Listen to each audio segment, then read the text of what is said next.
André Marquand, bonjour. Bonjour. Nous allons faire un petit point sur ce qui se passe à l'Académie de Nice, notamment dans le cadre du plan numérique. Donc, j'imagine que vous suivez. Quels sont les projets engagés sur l'Académie? Alors, sur l'Académie, on a plusieurs collèges qui sont engagés sur le plan numérique. On a eu des collèges dans la première vague, j'allais dire des collèges qui étaient baptisés Cocon. Ensuite, on a des collèges qui sont préfigurateurs, qui donc préfiguraient justement de ce plan numérique. Enfin, avec les collectivités départementales, on a répondu aux appels à projets pour un certain nombre de collèges sur les deux départements. Et on a aussi eu des contacts avec les communes, les villes de Nice, de Cannes, de Toulon, qui se sont engagées pour l'équipement des écoles en profitant de ce plan numérique qui, comme vous le savez, offre la possibilité aux communes de bénéficier d'une subvention de l'État pour la mise à disposition des tablettes. Donc, on est sur la liaison au collège.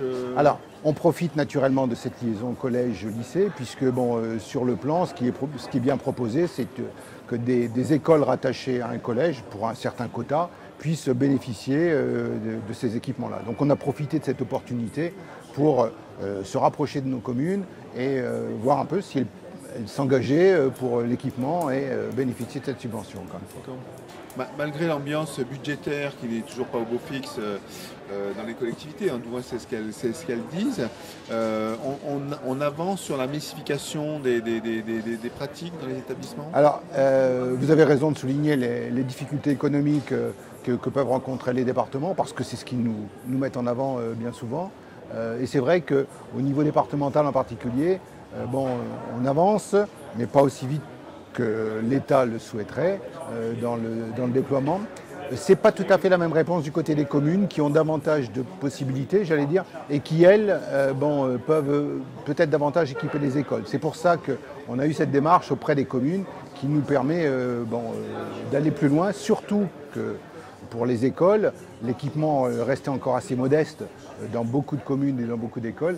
Et il y a encore un long chemin, j'allais dire, à parcourir pour qu'on puisse mettre davantage de tablettes ou d'outils numériques à disposition des élèves. L'accompagnement par la DAN, est-ce que ça se fait sans heurts? Parce que quand on commence à massifier les usages, effectivement, il faut que les équipes elles suivent. C'est la formation, j'imagine que c'est un peu compliqué. Alors, c'est un défi qu'on a relevé cette année. Vraiment, cette année, on a eu une attention très particulière sur la formation.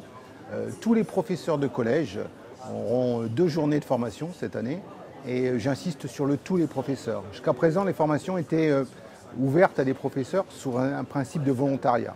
Et cette année, on a vraiment changé de rythme en proposant à tous les enseignants des formations. La formation, elle est proposée sous 2 modèles. On a une entrée qui est une entrée disciplinaire. C'est-à-dire qu'on propose à des formateurs qu'on a au préalable réunis et puis auxquels on a donné les idées et les messages à faire passer, on propose à ces formateurs disciplinaires de montrer comment utiliser le numérique dans leur discipline. Et ces formateurs vont irriguer toute l'académie en faisant des formations plus près du terrain, par bassin, par groupe de 15 à 20 professeurs qui sont organisés dans chaque discipline. Ainsi, sur l'académie, pour vous donner un ordre d'idée, c'est plus de 300 actions de formation qui ont été montées sur ce principe-là. À cette formation disciplinaire, on a enfin ajouté des formations d'établissement. Dans chaque établissement, on a demandé d'organiser des formations pour cette fois-ci peut-être davantage travailler sur le travail en équipe, la mise en œuvre des épis et comment le numérique peut participer à l'opérationnalisation de toute cette nouvelle forme d'enseignement qui est organisée autour des épis. En sollicitant cette fois-ci autant des compétences de terrain que sont des référents numériques dans l'établissement que des personnels extérieurs pour ces formations. Enfin, on a associé le CLEMI, on a associé Canopé et on a associé toutes les forces vives de l'académie pour qu'on puisse ensemble agir de manière complémentaire et offrir des formations qui soient le plus pertinentes possible et répondre aux attentes des enseignants. Bien. On héberge donc l'Académie de Nice et Critech. Oui. C'est la 7e édition, je crois. Est-ce que c'est aussi important d'avoir donc un événement de ce type pour une académie, pour développer encore et encore les usages du numérique? Bien sûr, alors on a une attention particulière pour Ecritech parce que pour nous, c'est vraiment le point de rencontre entre la recherche et les praticiens de terrain. Et notre idée qu'on a eue dès le départ autour d'Ecritech, portée par Catherine Becchetti-Bizot, c'était bien celle-là, c'était de rapprocher les chercheurs des praticiens de terrain. Et ce point de rencontre entre les deux, là, hein, qu'on retrouve aussi dans certains projets aujourd'hui, je pense à Eufran en particulier, entre une rencontre entre la recherche et les praticiens de terrain, on le développe particulièrement autour d'Ecritech. Et Ecritech est pour nous, quelque part, un moment de mettre en avant toutes les liaisons qu'on peut opérer avec les universités, tout ce que l'on peut réaliser avec eux, tout ce qu'ils peuvent nous apporter aussi au niveau de la recherche. On a des conférences extrêmement intéressantes sur l'écriture, mais pas seulement l'écriture, c'est vraiment l'usage du numérique, le passage entre les médias, enfin, comment les médias peuvent participer à l'éducation et puis aider aux enseignements.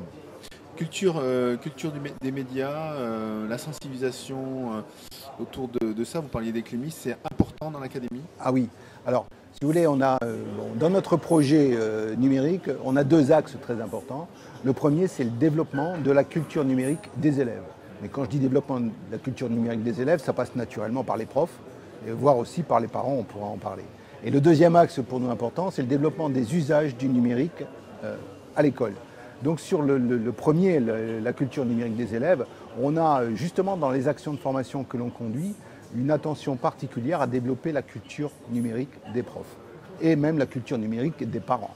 Parce que ce qu'on observe sur le terrain, c'est naturellement une fracture générationnelle entre les usages des élèves qui sont habitués à utiliser leur téléphone portable, les réseaux sociaux, les pratiques d'Internet, et des pratiques d'enseignants qui parfois sont très en retrait, voire parfois hostiles à ces nouveaux usages. Donc on développe auprès des enseignants cette culture numérique afin qu'ils puissent la porter ensuite au niveau des élèves dans toutes les actions de formation qu'ils vont entreprendre avec eux. Et on les invite dans ces actions de formation à utiliser les réseaux sociaux en montrant aussi quelles sont les précautions à prendre par rapport aux données personnelles, par rapport à l'exposition de soi que peuvent avoir les élèves pour participer à cette culture numérique.